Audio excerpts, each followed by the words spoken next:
In this video, I'll be answering the question, how did you attract and address your audience?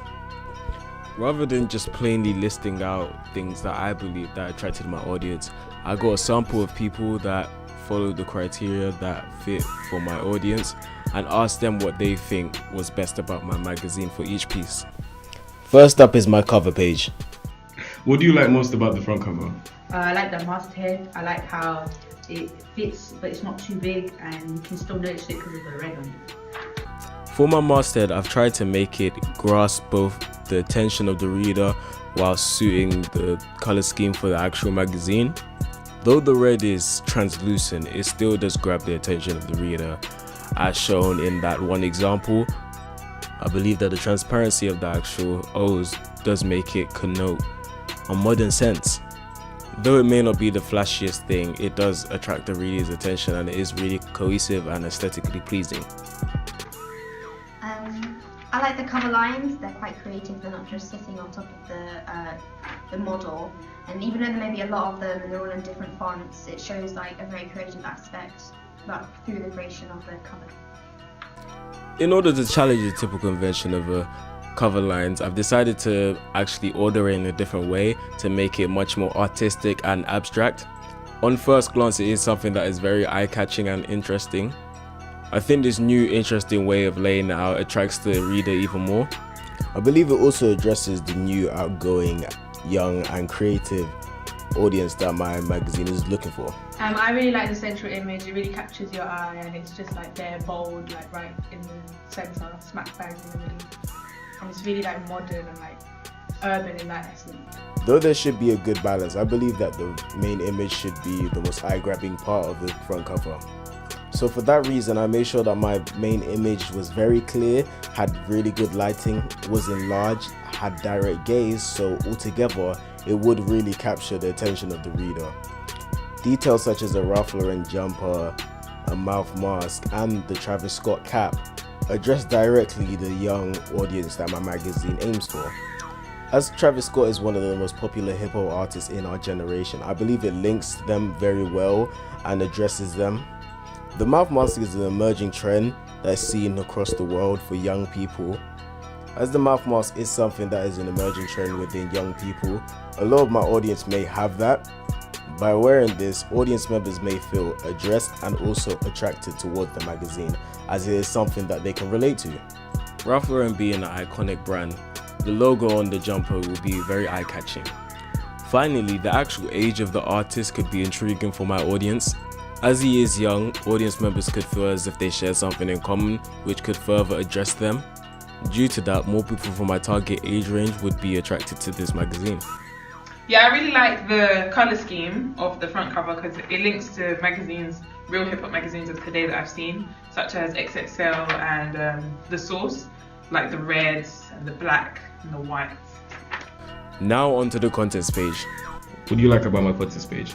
I like how the cover stories are at the top, then you have the artist and the features, like really organised, and it goes from top to the bottom, very chronological. And I like how the artist is engaging with me, looking through me. Though I planned for his face to be partially covered, I still wanted him to be visible and also eye-catching. In this case, I made sure that he has direct gaze with the audience. This style of photography makes the contents page all the better looking. I like how the content, it's the red bit is like transparent, so we can still see half of the central image, and it's really like cool and like really, it's different. It's not something you'd see usually. It's really nice. I like the fact that there's just one image, so the contents page isn't cluttered with lots of like random images. Rather than using all the photos that I had of other artists, I decided to only use one photo of the main artist. This is because I believe that if there was more pictures, the main image wouldn't have been as impactful. As there is only one image, it makes it all the more attractive and impactful. I like the continued aesthetic that the front cover and the contents page will have. I think the double page spread also has it. It's like a theme that you can tell that this is all from the same magazine. I also like that the social media at the bottom shows that it's targeted at my age This was done specifically to address my audience. As this is a trendy magazine, most of my audience members would be trendy and therefore be experienced users of social media. If they aren't able to grab a hold of the traditional print version or the online version, they can always follow our social media and stay updated with the latest news. This also shows that my magazine is linked to the latest trends. It also effectively uses convergence. Now finally, the double page spread. I like how the Anchorage text is on the side and it's the same as what was on the front cover, so it links.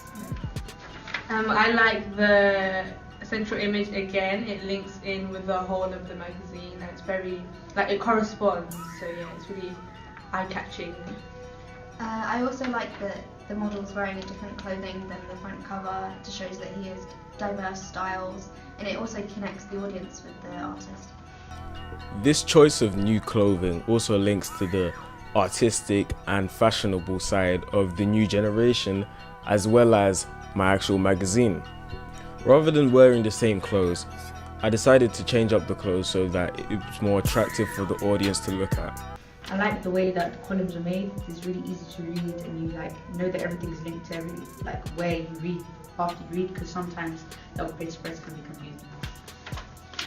In this case, I wanted my questions and answers to be very clear, so for questions I put them in red, and whilst for answers I put them in black. In order to engage the reader in the actual article, I've involved the sentence "you the people" so that the direct address also involves them and addresses them and makes them feel as if they are part of the actual story. By doing this, the article becomes all the more interesting. At the end of the article, I've also included a smaller outro which follows suit by involving the sentence again, "you, the audience." The actual overall layout of the magazine, how it's written, is quite laid back. It's not too formal. This makes it more personal and also involving. That being said, there isn't too much of me writing, more so there's quotes from actual artists. This will be much more attractive for the audience as they'd mainly want to know about the artist, as that's the reason why they even purchased the magazine possibly. That's been me answering the question, how did you attract and address your audience? Thank you for watching.